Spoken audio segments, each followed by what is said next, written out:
Which prospects could make an impact in the second half? Let's discuss on Fantasy Baseball Today in 5.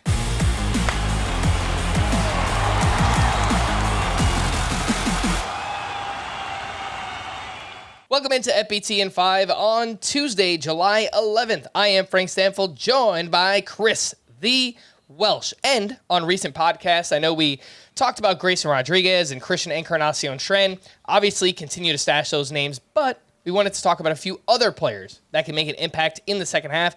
And I think two names, I guess they already exhausted their prospect eligibility. Matt Mervis and Oswald Peraza with the Cubs and the Yankees, respectively. I think they could be recalled to their teams at some point. Maybe Peraza gets traded somewhere else. But those are two names, Welsh, that stand out to me, I think could make an impact here in the second half.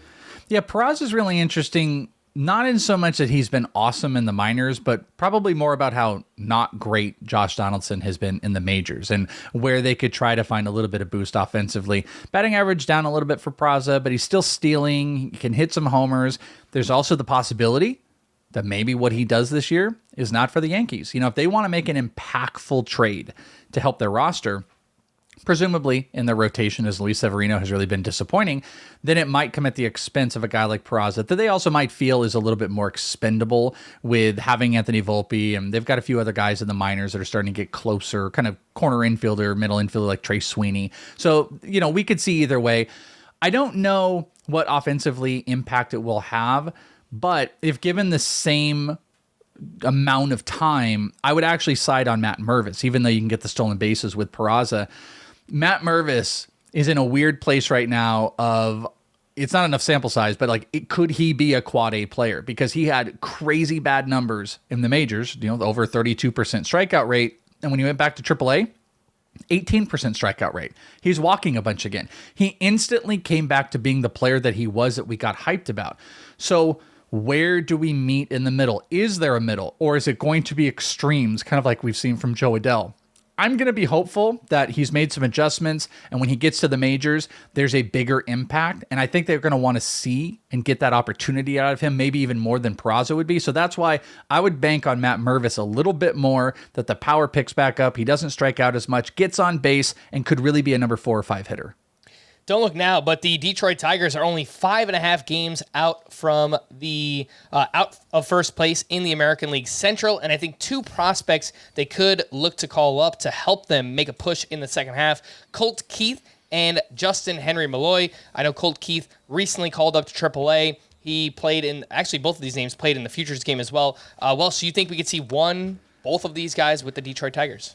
I think both are possibilities. They, over the All-Star break weekend, they also designated Jonathan Scope for assignment, who had been kind of in this weird, like, platoony situation. So the guys that they've got manning the spots that both these players would take, like Andy Ibanez and Zach McKinstry.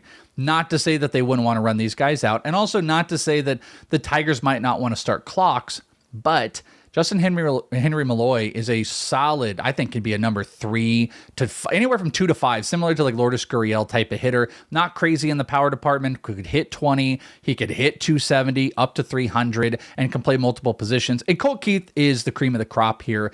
He had this incredibly great hit off of Jacob Mizorowski in the Futures game. He has done nothing but smash. He went from double A to AAA, and he's better. 414 he's hitting so far with a sub 9% strikeout rate in 8 games in AAA after hitting 325. The power's there. He's worked on himself defensively. He could play second. He could play third. He could play first. This is a middle of the order bat. And if the Tigers are really competing, I think Justin Henry Malloy and Colt Keith give you a better chance long-term than maybe what you're getting out of Zach McKinstry and Andy Ibanez every day. Rookie and veteran leadership can work well together.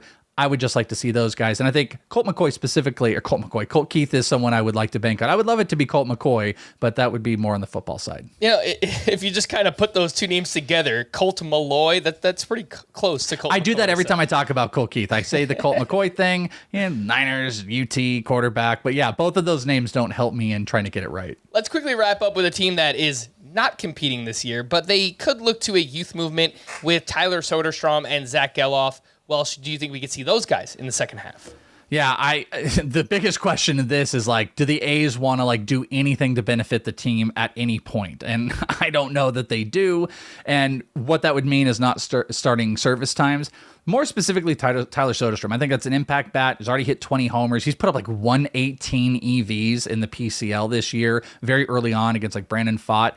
Average has been down, but this is a number 4 hitter for sure. Zach Geloff is the one I think we do see. He can play multiple positions, 20 stolen bases this year, double-digit homers, hitting over 300. Ks are a little bit of a problem with both of these guys, but Geloff, I think, is a player that has played enough in AAA, even back to 2021. You got to see what you fully have out of him. I expect him sooner rather than later, but don't sleep on Tyler Soderstrom. All right. For more extensive fantasy baseball coverage, listen to the Fantasy Baseball Today podcast on Spotify, Apple Podcasts, the Audacy app, or anywhere else podcasts are found. Thanks for listening to Fantasy Baseball Today in 5, and we'll be back again tomorrow. Bye-bye.